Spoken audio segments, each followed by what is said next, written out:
Good morning, good afternoon, and good evening, wherever you are in the world. Welcome to this latest WFA webinar. We should have you with us for just under an hour today. And to try and preempt one question, yes, we will be sending you all a copy of the presentation after this webinar. I'd just like to start, before we dive into the topic, with some introductions to put faces to voices, if you like. I'm Rob Dreblow on the left, and my colleague Annie will be basically making this webinar happen. Many of you know Annie. She also manages our Integrated Marketing Communications Forum, of which the topic today is high on that agenda. But the star, if you like, of today's webinar is Maarten Albarda. Many of you know Maarten. He's an old friend of the WFA, formerly with Anheuser-Busch InBev, and prior to that with Coca-Cola. To be honest, we were gutted when he left, but we're delighted to still be working with him.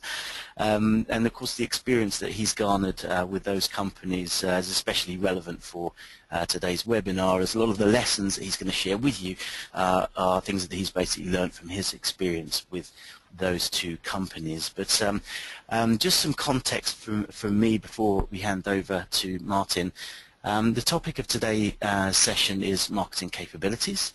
And this is something that's close to the hearts of many of our 55 national advertiser associations, for example, ISBA in the UK, ANA in the US, ISA in India, ABAT in Brazil. So you see the big countries in front of you, and of course those associations are really focusing on helping their members locally to improve the effectiveness of their own marketing capabilities.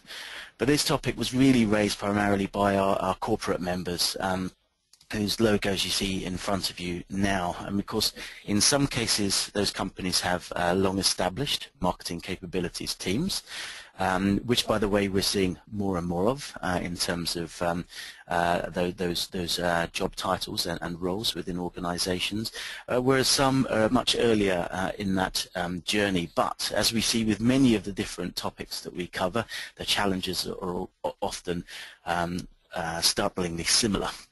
So, just to say, it's not just our members who are talking about this topic. Some do actually feel, I see an article here from Marketing Week, trying to understand what is it we actually mean by marketing capabilities, and some are a bit, the detractors, if you like, feel that this is a bit of a sort of latest buzzword that perhaps belongs in our friend Kevin Duncan's dictionary of business bullshit, but we actually disagree with that, and we feel this is really an area that's been around as long as marketing departments have existed, and will continue to do so as everyone strives to improve. And that's why this is a hot topic for us, particularly for our IMC forum. We've tackled this topic many times in our physical meetings. For example, in the last 12 months, we focused on this at Unilever in London, in Singapore, hosted by SAP, and more recently, in fact, where Maarten Albarda provided the stimulus for the discussion, we were hosted by Coca-Cola in Mexico. It's not just about the physical meetings, though. We do obviously focus on this in between, running benchmarks and the survey that you see in front of you now, to really try and gauge the thoughts and the perceptions of our members on this topic. And the results from this survey you have in front of you now will help inform some of the contents today. And just for background, for the analytical ones amongst you, 21 companies took part, so not a huge sample, but certainly in terms of overall investment, certainly meaningful. Our sample were multinational marketers, the majority being in global roles, the balance being in regional, either from APAC or Europe. And to start, just to sort of say, what do we mean by marketing capabilities? And you'll see a sort of snapshot of some of the definitions, and there's many different definitions within our member companies. But to summarize what we're talking about, I think it's a common misperception that by marketing capabilities we're just talking about training. It's not just limited to training.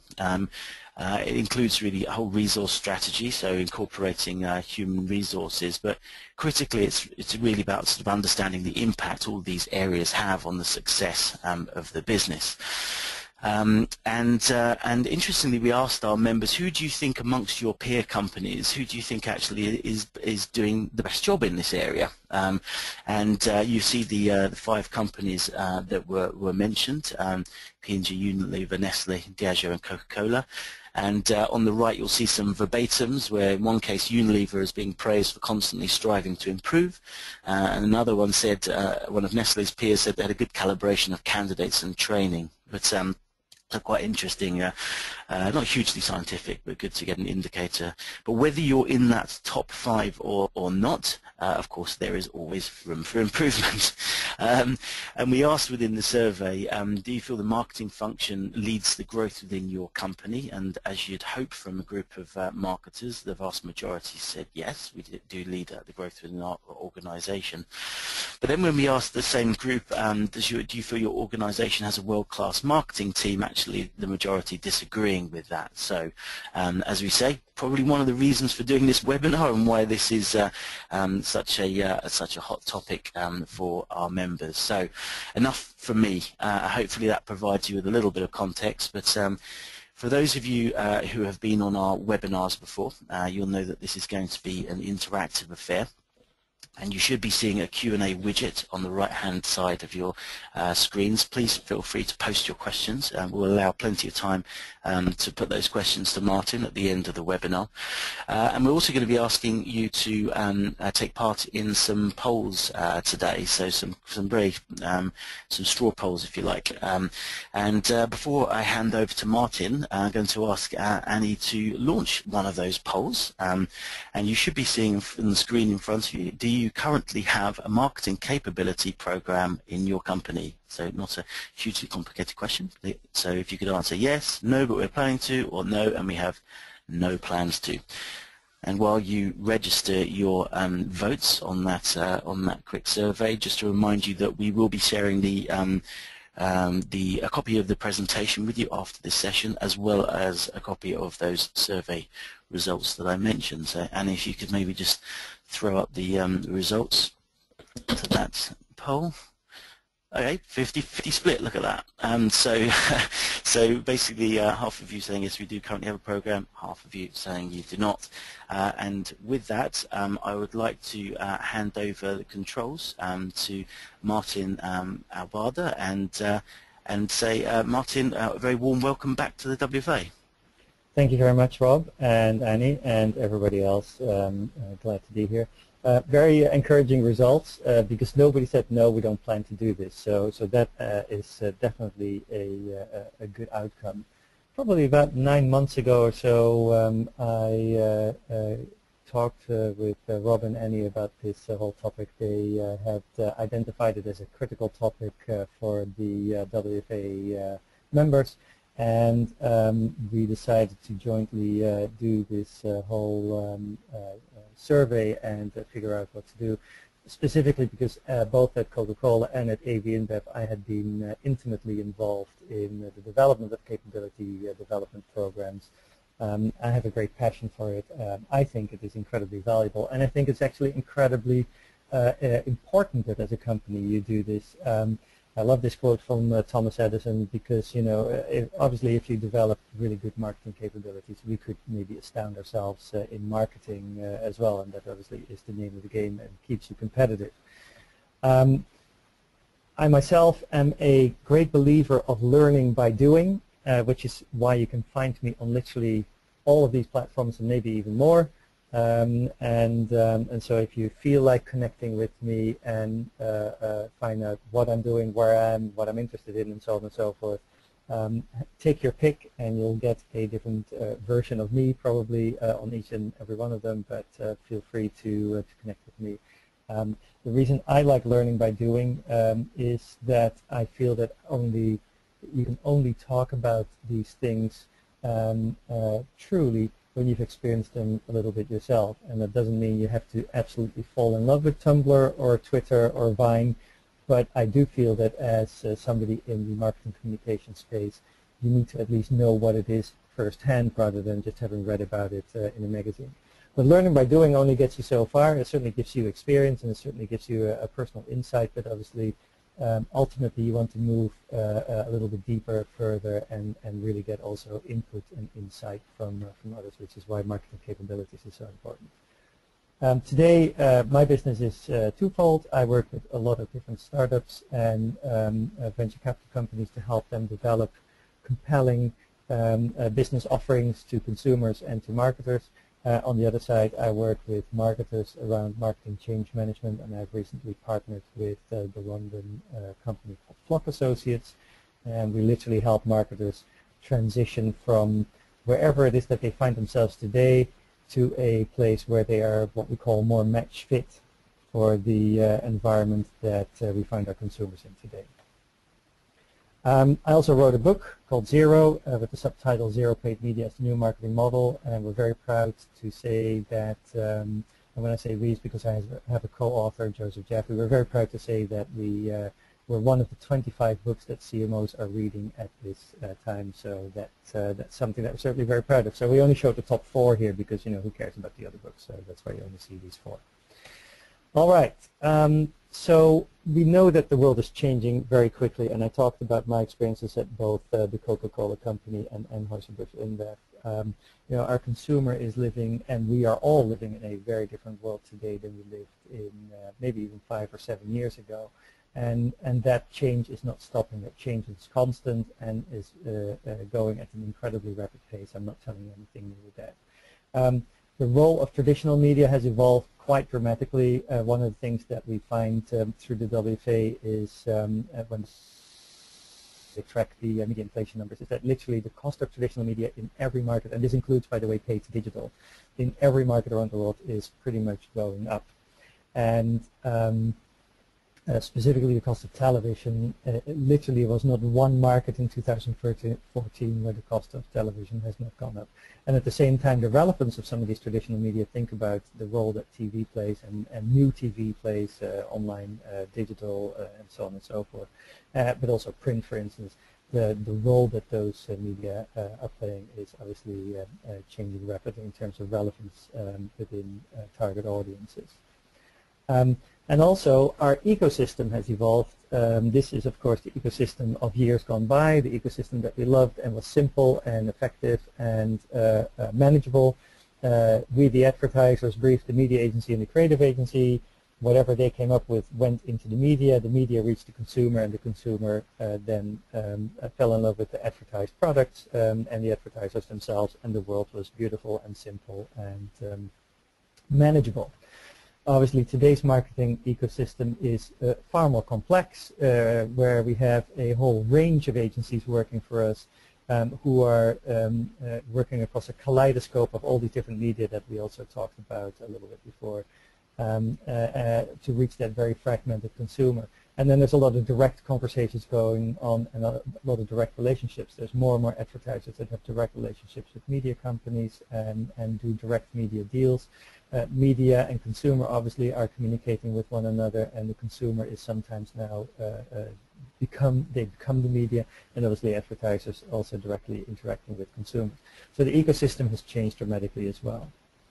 And so if you then think about these sort of two critical partners to get to the consumer, they also view their worlds very differently. This is from a survey that we did last year in May, and this is kind of like a word cloud. And the word cloud for advertisers contained words like digital and consumers and engagement and integration and unpredictable and integrated, whereas agencies, the words were content and audience and bright and exciting. And so it's both worlds are very important, and it's exactly where each of us should be, but it does show that as we think about marketing capability development, that what we would think as capability development or important areas of capability development might be very different from what our agencies might see as capability development opportunities or areas to look at.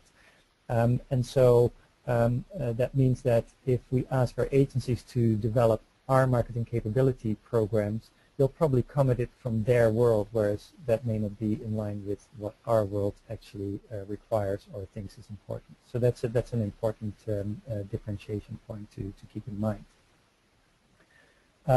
We also asked, so if we're thinking about integrated marketing, then who's best to do that? And when you ask the advertisers, in majority they say, well, we are. But if you ask the agencies, in majority they say, well, we are. And so again, to highlight the fact that if you rely on your agencies to develop your marketing capabilities, you'll get it from their perspective and from their context. And again, there's nothing wrong with that because that's exactly where they should be. That is their world, and that is what they should represent. But it may not cover everything that you need to cover. So keep that in mind as you think about who could help me develop some of these programs.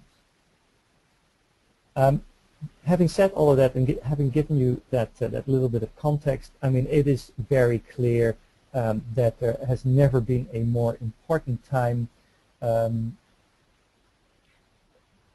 get the request to speak a little louder. I'm holding the microphone a little closer to my mouth. Hopefully that solves the problem.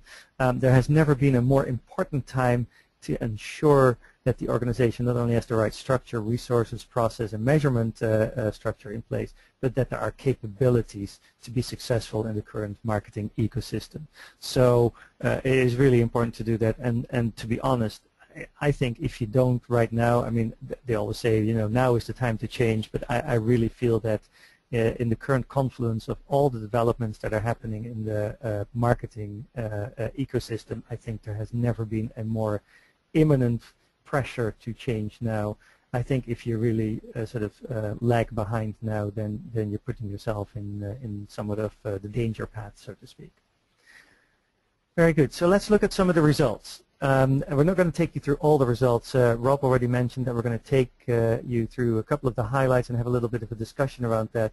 You will receive the full document with all of the results and all of the tables after this webinar. This is what is important. We asked on a 1 to 5 scale, and here you can see the results. And the top three, all three have the same score. So integrated activity planning, or IMC, 4.1, media with 4.1, and brand positioning with 4.1. To be honest, those are obviously the three critical tenets almost of a marketing plan, right? I mean, obviously the next one, turning data into strategic insights, and digital integration is important. So all of that is important. But the top three are almost the three pillars of a solid annual marketing communications plan. And so those are the three most important things in terms of marketing capability priority. Those are the things that we would like to learn about most. What is interesting is that at the bottom, you see things like e-commerce, creative excellence, social media, marketing innovation. Now, when I say at the bottom, it is 3.3 to 3.4 out of 5, right? So it is not below the average, but it sort of gets to the midpoint.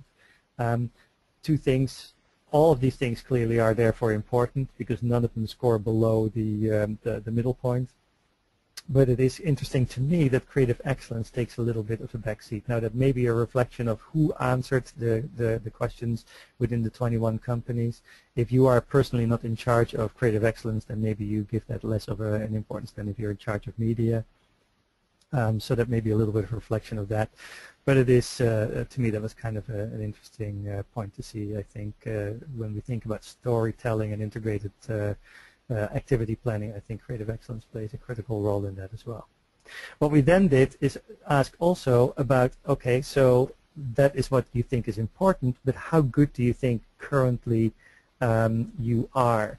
And then we did a gap analysis, and there we can see that actually different things pop up.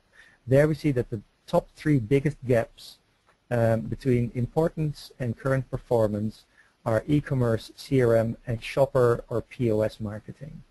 And we can also see that if you go down the list on the left-hand side, that integrated activity planning and media and brand positioning with the 4.1, the highest in terms of importance, have relatively small gaps. There are still gaps, but they're still relatively small.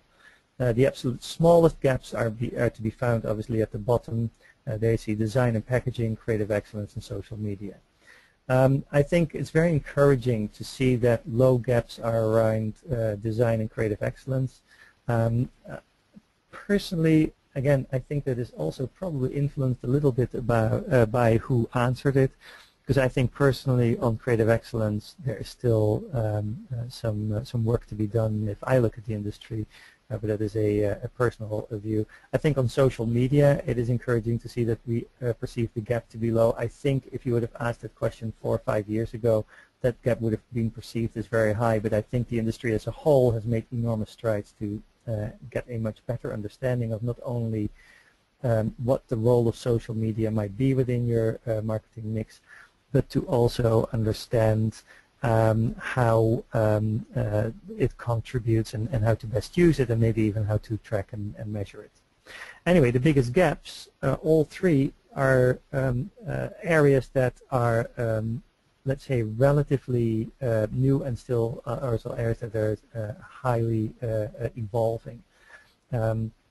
And so those are areas where there's still some work to be done, but obviously anything I think that scores close to a 1 score, so also the scores with 0.8 are critical scores and probably areas that we want to pay attention to. Another question we asked is, so who's in charge? And here is the result of that, and our conclusion is that probably most marketers today have too many people responsible for this whole program. You can see here that senior management is 52% responsible, the CMO is almost 50% responsible, and then the Marcoms and brand marketing people, as well as marketing services and marketing capabilities people. And on the other hand, we can see not involved with some pretty high scores for the CEO and human resources, but specifically for procurement and finance.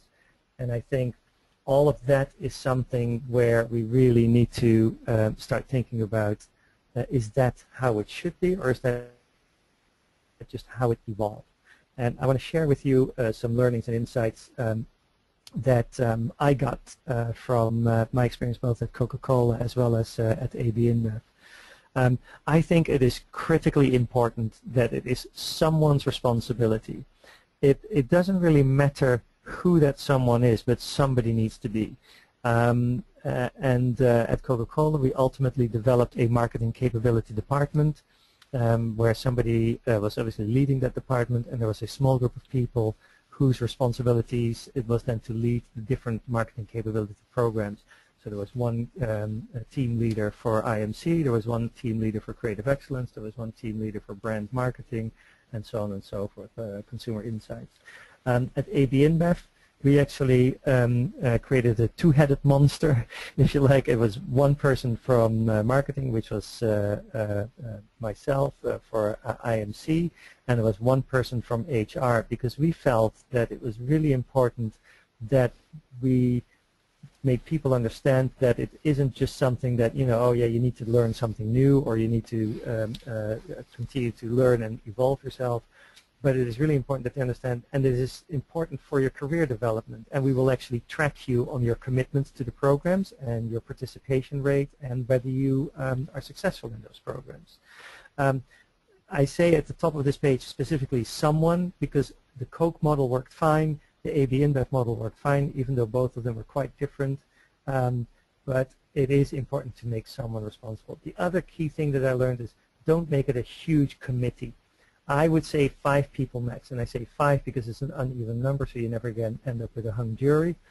And then multidisciplinary team with stake in the outcome, and with that I mean multidisciplinary, not you know, have somebody from France and somebody from Belgium and somebody from the US.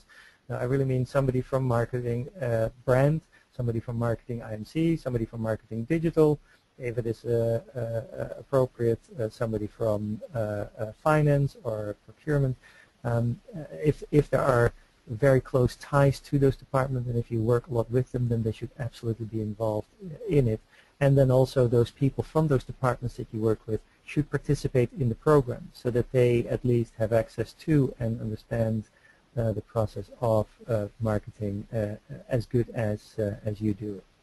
It is critical to also have then maybe a steering committee to oversee the content development, because by doing that, and there you can go and include maybe the most important markets or other key people, by doing that you create buy-in for your program through the steering committee, because now they've been part of the development of it, and that helps a lot with ultimately launching it and getting the buy-in across multiple departments, divisions, markets, and so on and so forth. It is also really important that ultimately the CMO or CEO takes the responsibility to lead the process, it is critical because that will show that the company is serious about this effort, and it's not just a nice to have or you know, a week away to go and learn something or whatever, but it is critical to the functioning of the company as a whole, and we'll talk about that a little bit later. And then finally, we'll talk about that a lot more later as well, is that you need to obviously measure your progress and outcome of that.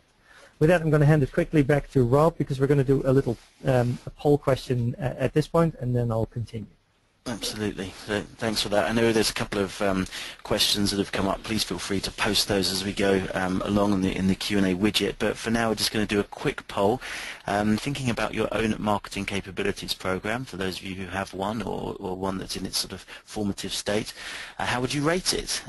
Excellent, good, average, poor, or dreadful? Again, hugely scientific study, but quite interesting just to get a sense of how you feel you're currently doing in terms of your own capability program. So if you could just take a second to vote there, that would be very useful. And as I say, please do, if you think of a question as we're going along, just no need to write it down or keep it in mind, just stick it in the Q&A widget, and we'll make sure that we pose those questions to Maarten at the end of this session. So, okay. Well, again, quite a spread. That's quite interesting. So a confident 6% of you saying you'd rate your program as excellent. The largest percentage, so half of you saying good, so which is positive, I think. 38 saying average, so potentially room for improvement, of course, there always is, and 6% matching the excellence, saying actually right now it's poor. So there are many companies out there that can help you. Maarten is one of those, of course, but just to hand back to you now, Maarten. Yeah, I would say also relatively encouraging results. One of the things we just talked about was measure your results as you start developing these programs. And so the 6% of you and the 50% of you that say, you know, we have actually a pretty good program. One of the things that we asked in the survey that went out was, so how do you currently track the impact of what you do, and do you think that there is room for improvement? And I was quite shocked by these results. And I'm hoping that the 56% of you who are saying we actually have a good to excellent program are different than what we saw in the survey when we asked this question. Because when we asked the question, do you link the results of your marketing capabilities program to year-end performance evaluation criteria, only 39% of you said yes, we do that. And therefore the rest say, to various degrees of a strong denial, that you didn't. And then when we asked, are you using KPIs to track your marketing capability development progress, 71% of you said no, we don't. And to me, this is one of the key faults and challenges in the whole marketing capabilities discussion. I get a lot of questions from marketers about, well, yeah, we should have a better or an improved or even start with a marketing capabilities program, because we do feel that there are some gaps in how we think about marketing versus how our consumers are living their lives. But we find it difficult to sell it into our senior leadership with regards to, you know, spending the time, spending the money, and so how do you do that? Well, one of the ways to do it is to obviously make sure that you link your progress to things that are important to the company. Here are some examples of different companies that I've worked with on marketing capabilities development, on how they tracked. And they've all done it in different ways. And again, it almost doesn't matter how you track it, but you need to, when you start such a program, also agree on some of the KPIs that you want to reach, some of the milestones that you want to reach, and then report back to the people that have approved the money and approved the time spent, so that they can see that something is actually being done. On the left-hand side, you see a picture of 6 different marketing capability programs that were delivered in a number of different localities for this particular client, obviously a WFA member. And As you can see, one of the KPIs there was we need to reach X number of marketers per region, and we'll get them together. And so here is physical proof that they were reached, that they were there, and they went through the program, and then they all got their certificates and so on and so forth. So that was one of the ways to measure that. Okay, so we set as an objective that we wanted to reach X number of people. Well, we've reached them, and here's just a little visual that shows that.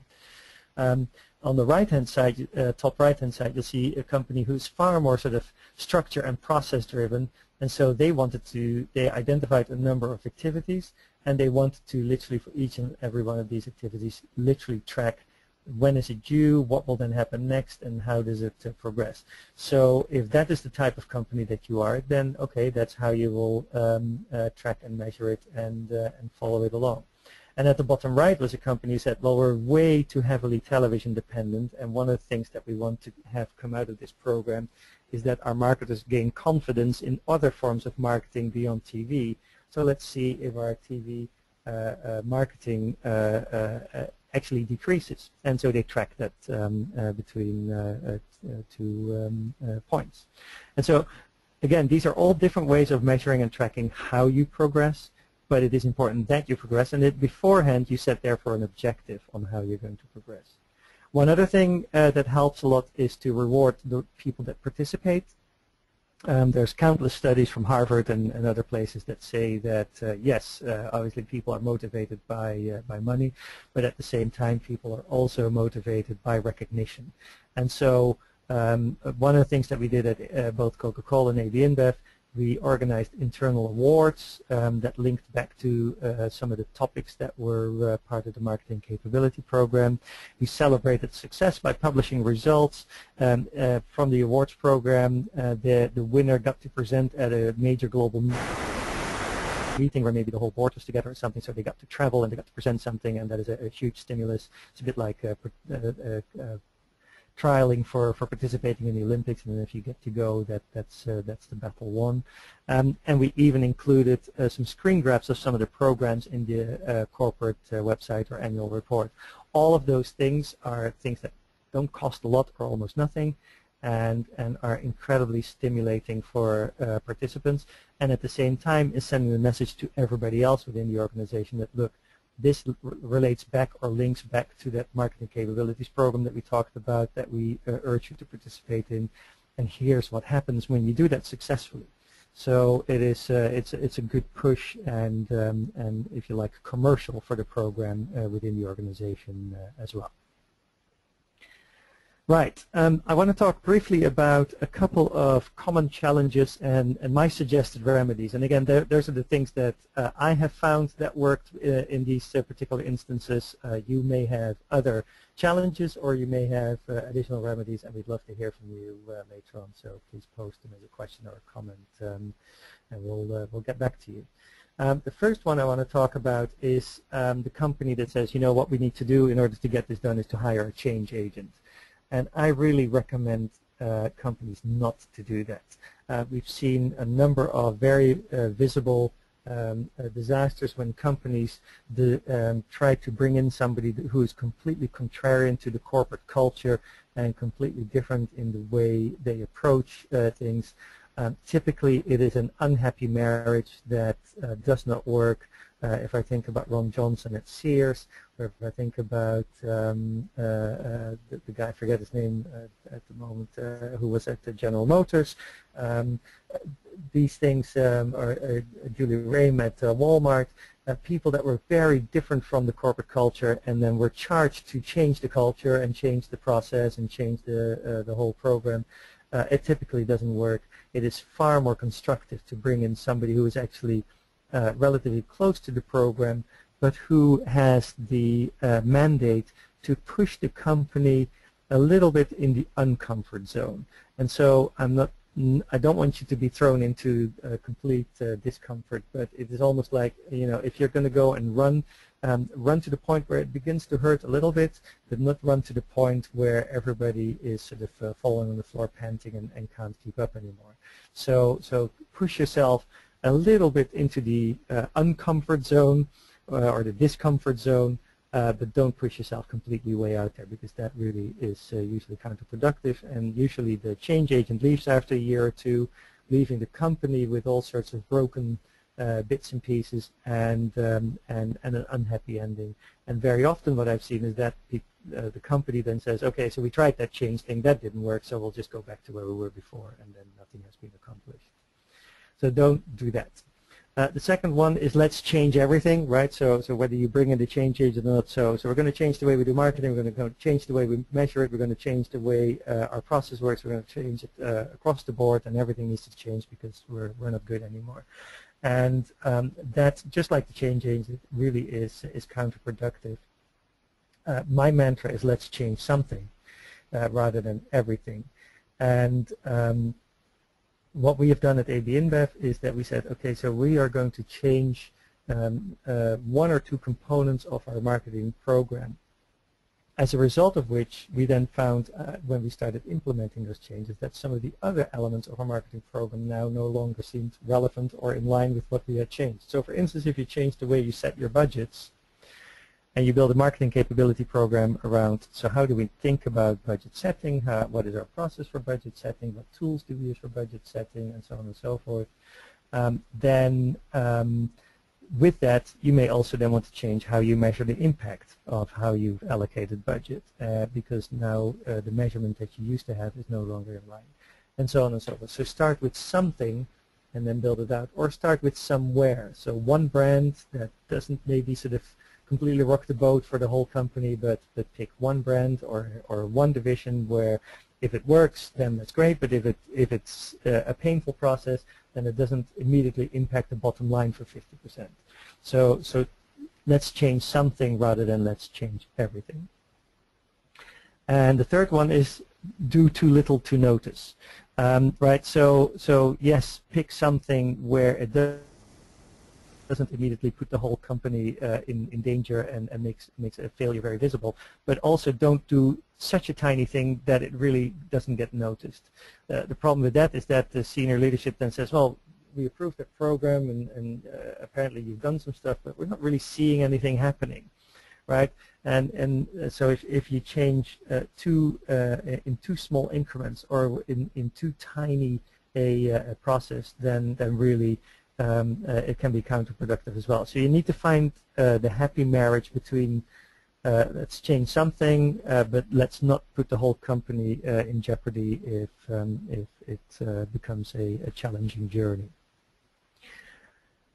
You also need to understand what kind of marketer you are, right? So if you start developing a marketing capability program, build it along the DNA of your organization, right? And so if you're an explorer, like on the left, or you are a company that is based on sheer logic, or if you're a company of rebels without a cause, it doesn't matter. I mean, each company is different, but build a program that fits with that kind of thinking. So if you're rebels without a cause, don't go to Harvard and give them a whole program that has been developed with a strong university background and is highly structured around, let's say, academics. And if on the left-hand side, don't go to IDEO only and have them develop a program for you that is all based on exploration and insights and creativity. So build a program that fits with the DNA of your company. And there's no right or wrong. It's just a matter of understanding who you are so that you can then build a program that fits with you and find the partners to do that with. Talked earlier about senior leadership alignment, and the critical thing to get the program sold in is to link the program to business and brand marketing objectives that matter to senior leadership. And again, here's a couple of examples. We talked about some of these before. There are companies that are highly cost focused, and so if your senior leadership really cares about cost, then show how this investment will help you become better managers of cost, and how the cost management as a result will become more effective or more efficient or both, and try and show by how much. Try and make a prediction about that. If your company is focused on, well, we need to change because our business is way too television focused, and again, the numbers here on the right are a little bit dated now, so they were with a company that I worked with in the past. But if that is a key criticism from one of the, or from senior management, then obviously work on that and try and show that that has evolved. and so on and so forth. So align the capability building to business issues and objectives, and then try and find the numbers and the measurement tracking that you can show them that the program is actually having an effect. Create a common theme is very helpful. Again, it doesn't matter what you call it, but call it something, because that will make it a thing. So at Coke, we had Liquid and Linked. Before that, we called it IMC, but that was too generic, so we renamed it to Liquid and Linked. At AB InBev, we talked about to create the most celebrated, shared, and frequently talked about beer brands in the world, because we had found that we weren't, and beer was not really a topic of conversation. It was more, something that you did, but it wasn't something you talked about or were excited about or anything like that. So we wanted to change that. I have some others here from other companies that I've worked with. But again, it doesn't really matter what you call it, but call it something that the company can rally around and can work with. And get help, right? Go back to school continuously, right? So whether you go to Silicon Valley or enlist the help of universities that you are friendly with or that you know have a good program. I've just listed 3 here that we've worked with at AB InBev. So we use Stanford for IMC. We used Harvard for business, and we used Kellogg for marketing, and we worked with them to, with their executive leadership program people, to develop some programs for us, and that was very helpful. But there's also companies out there that can help you as well. At Coca-Cola, I work with Hetmint. Obviously now I work with Flock, and others may have also heard of a company called Effective Brands. They've been renamed to Millward Brown Vermeer. These are all fine resources, and there's probably a ton of others out there. I've just listed some that I have personally worked with. But I would recommend that as part of your ongoing development in marketing capabilities, you tie up with some outside help. There's always this feeling like, well, but then they're going to talk about what their point of view is, or they're going to approach it from a different angle than is maybe helpful for us. But I have found actually that it is incredibly helpful to get these outside stimuli included in your program. So to finalize and wrap it up, here is my marketing capability checklist. A number of these we've talked about. Right, ensure your senior leadership is aligned. And not only aligned but participates. I had a couple of board members and our C-suite participating in the marketing capabilities program. I had to do, with some of them, I had to do some serious convincing that it was important. But for instance, I talked to the CFO and explained to the CFO how this program was absolutely an investment in time and money, but at the same time was going to really pay dividend in terms of delivering on some of the key business issues that we were focused on. We talked about creating a common theme. We talked about making it someone's responsibility. And we talked about measuring progress and effect. And I can't tell you how important that last part is, especially also as you tie it back to senior leadership alignment and participation. Then take the time it takes. I'll talk about that on my very last slide, which is the next one. Get help in terms of tying yourself with either consulting companies or universities or even your agencies. But keep in mind that each of those will obviously come at it, so to speak, from their context, and so make sure that ultimately you get the program right that is right for you, in line with your company's DNA and so on and so forth.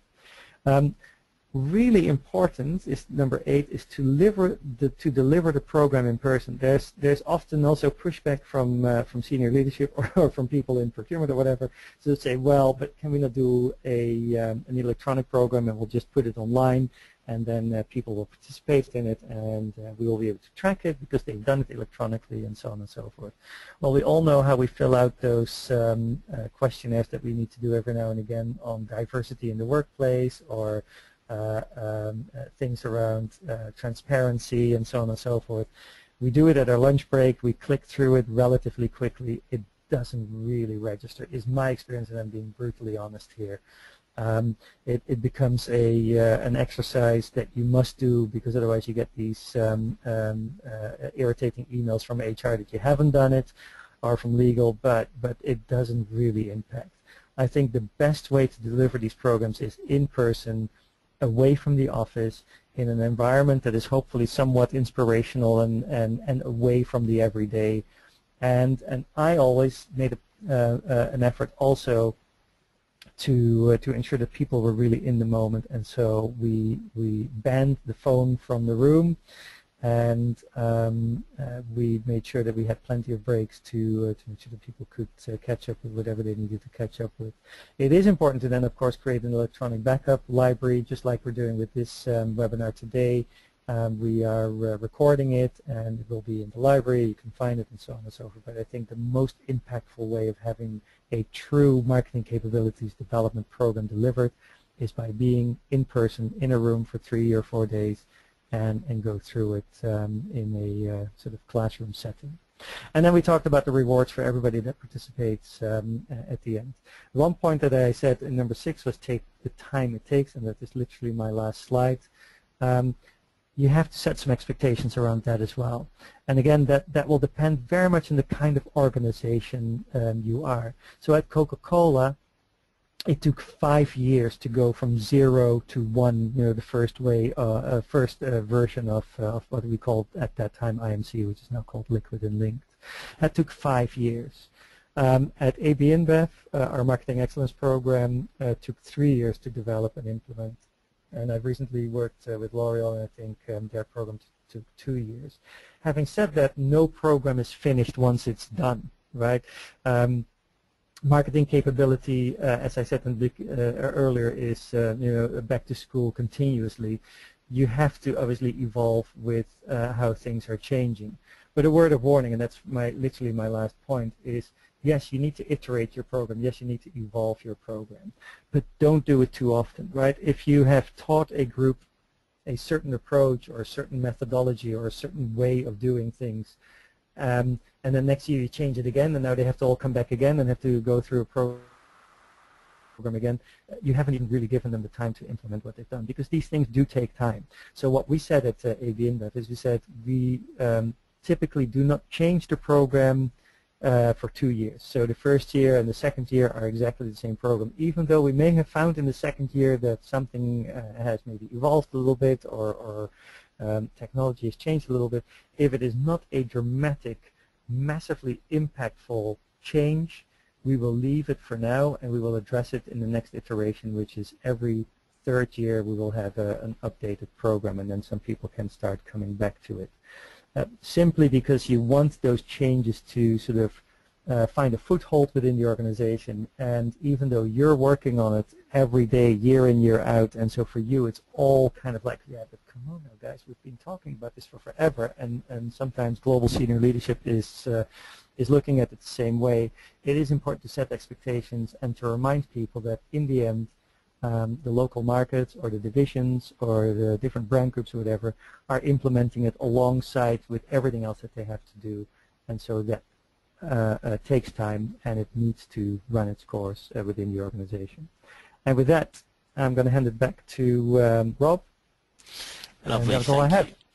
That's excellent, Maarten. It's really useful, especially to get the sort of sharing the learning that you've personally experienced. It just carries so much more weight, doesn't it?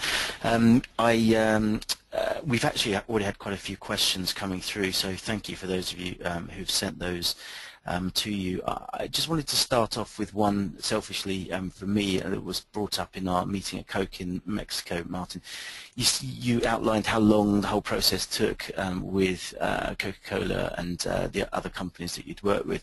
Mm-hmm. And it's obviously not a short time frame, but equally at the start you said the world is changing very fast. So how do you sort of balance the amount of time that it takes to develop those programs with the sort of constant state of flux that we find ourselves in? Yeah, no, it's a very good point, and like I just said, I mean, one of the temptation is to, every time that something new comes along, every time you feel that the program doesn't reflect completely, let's say, the current reality anymore, is to change it. And so it is really important to strike that balance between the two. I like the idea of continuous learning and learning by doing, as I mentioned, But it is also important to remember that some things that you think should be implemented or imported into the program might actually not be marketing capability issues, but might just be skill issues, right?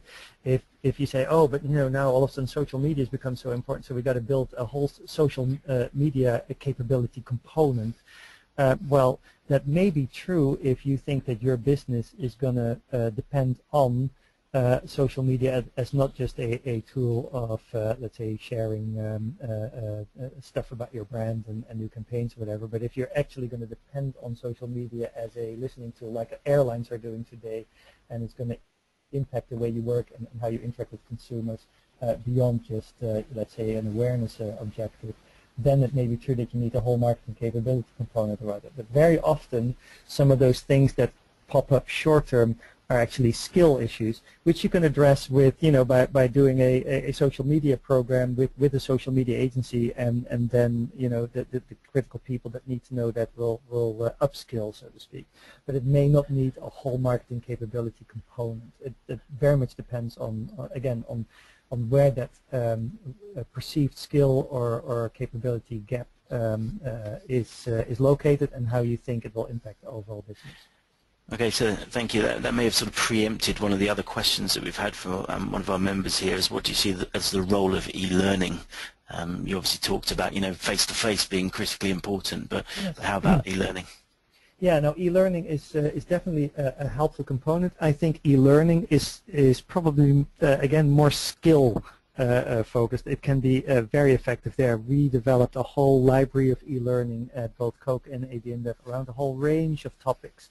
And we put it together, and there were videos from people that had done something smart or clever or good, or were a subject matter expert, and there were documents, and there were case histories, and that's all very helpful for e-learning. But ultimately, I think if you're doing a marketing capability development program that really has as an objective to change the way you do, if you like, marketing, right? So the Coca-Cola way of marketing, or the AB InBev way of marketing, or the Ford Motor Company way of marketing, I think you need to bring people together, and it's going to take more than just a couple of e-learning courses to get that done. And again, it's also important that you get people away from their desk where they're sitting with their sandwich over their keyboard and just clicking answers. I think it is really important to get them out of that environment, to really have them concentrate on what are we actually saying and what are we talking about. So integrated solution. Yeah. Yes. Okay. Yeah. Exactly.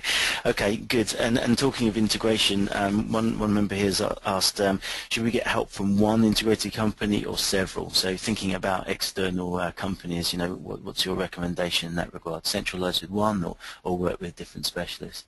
No, I think you need to centralize, because you want to. First of all, you should be in charge. Never make it an outsider's responsibility. Outside companies are very helpful to help you with basically creating it, implementing it, possibly even partly managing it. But you need to be in charge. It needs to be your program, and you can't rely on someone else to find your voice. So unfortunately, it's going to take some hard crafting on your end to get it done, and then work with one company, because that company will get to know you very, very intimately, right? I mean, they will help you with your current assessment of where you are, which, by the way, the WFA has a great tool to help you get started as well. It will then help you with developing the program components and so on, but work with one so that it all is one comes from one voice, so to speak. In terms of the third-party partners that I mentioned, I found that it was helpful to get, as I mentioned, a university that is particularly good in that particular field aligned with your program to get some really good academics thinking into the program.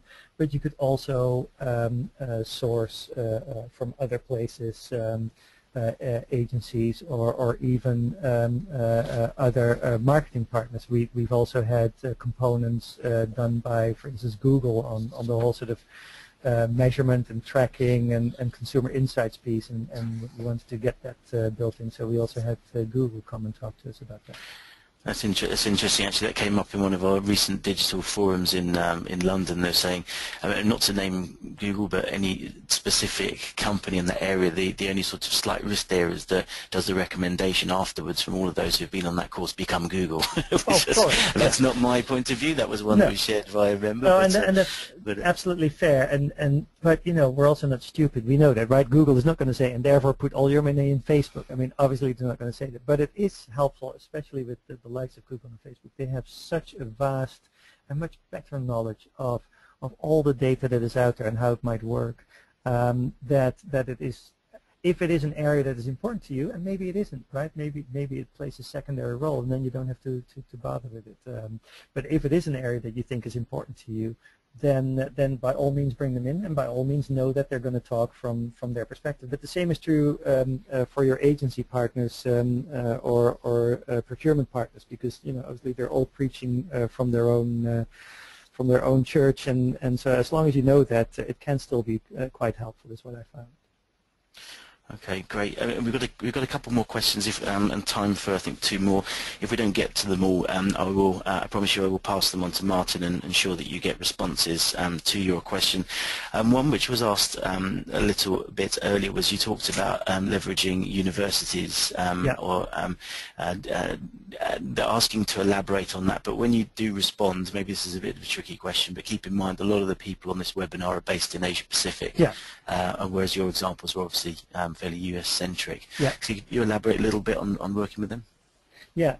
When I developed the Marketing Capabilities Program to basically transition our company from a traditional TV marketer to an IMC marketer at AB InBev, one of the things that I had in mind is it's obviously critical that the program delivers actual results. So I said, okay, so I'm going to break up the content into 3 buckets. I'm going to have a bucket of, let's say, academic or theoretical content. I'm going to have a bucket of real-life content, so let's say practitioners' content, and then I'm going to have a bucket of where we then translate all of that into our plan. And so it was basically, the idea was 1/3 academics, 1/3 real world, and 1/3 how does that all translate to us.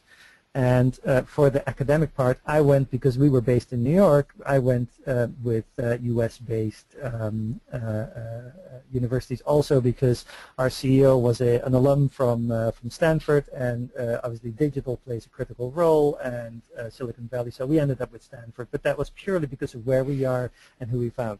There are excellent universities in all parts of the world, whether it's INSEAD or you know, it really doesn't matter which university. And then some of these big global universities also now have campuses all over the world. I know that Stanford are in Asia, and they are in the Middle East, and I know that Kellogg do the same thing. And so you can tie up with whoever you think is relevant, but pick a university that is known for the area or the topic that you are wanting to develop around. Because that way you obviously, you know, you tie it to something that has some standing and recognition immediately within the company, but also in that field. And then, as I said, the second third was practitioners. So we would invite companies, and whether they were you know, media companies, I mentioned Google, but we also, for instance, we talked to a couple of startups, but we also invited, for instance, the chairman of JetBlue and the chairman of what is that? A big car hire company. I can't think of the name right now. Enterprise. Enterprise. That's it. Yeah. And the reason we did that was not because we felt that they were in the same business as we were in, because we're in the beer business and they have absolutely nothing to do with beer. But they were companies that had revolutionized their business when they were entrants into that business. And in the beer business, there's a big entry called craft beers. And so we wanted to learn from companies that have entered a business where they weren't the number one, but they became very successful. And how did they do that? And what were they motivated by? And how were they thinking? And so the business that they were in wasn't exactly the same or had anything to do with us, but we learned an enormous amount from it in terms of thinking about, so how would an entrant work in our space, and how do we develop the capabilities that we currently don't have that those companies had. And so we learned about being much flatter, being much faster in our decision making. We learned a lot about innovation and thinking outside the box and so on and so forth. So it was incredibly helpful. Okay. No, thank you, Martin. We do have a couple of other questions, but unfortunately we've run out of time, but I will pass those on to you, and then those members who posed them, we will come back to you with responses promptly. Just to sort of share on the leveraging universities, chairman of our IMC Forum in Singapore, Gary Lim, gave an excellent presentation talking around how Johnson & Johnson have done that. But for those of you who do want to get involved with our IMC Forum, and I know a lot of you from Asia-based colleagues are on this call, and we have a meeting coming up on the 17th of September, kindly hosted by our friends at Shell. And for those of you in Europe, we will be meeting at Coca-Cola in London on the 1st of October. And it just really remains for me to say thank you so much for joining us today, and thank you very much to Martin. Always fascinating to listen to you, and we've been talking with one another for quite a long time, so, and the number of questions and the level of engagement that we can see are very high, so well done, and thank you again. And thanks everyone for joining us on our webinar today, and we hope to speak to you very soon.